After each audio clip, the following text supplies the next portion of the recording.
அனைவருக்கும் வணக்கம். இன்றைய தினம் மார்கழி மாதத்தினுடைய 24வது நாள். நம்மளுடைய சேனலில் தொடர்ந்து திருப்பள்ளி எழுச்சி பாடல்களை பார்த்துட்டு வரோம்.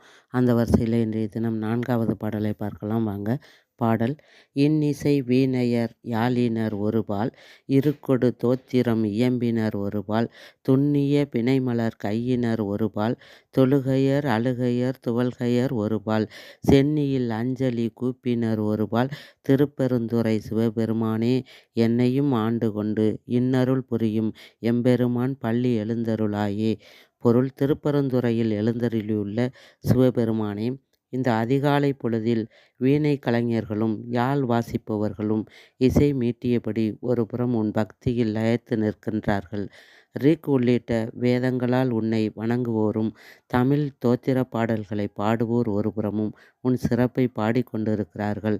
நமச்சிவாயா என்ற நாமத்தை சொல்லியபடி கையில் மலர மாலைகளுடன் பக்தர்கள் ஒருபுறம் நிற்கிறார்கள். வணங்குவோரும் கண்களில் கண்ணீர் மல்க பிரார்த்திப்போரும் உன்னை நினைத்து நெகிழ்ந்து மயங்கியவர்களுமாக ஒருபுறம் இருக்கிறார்கள்.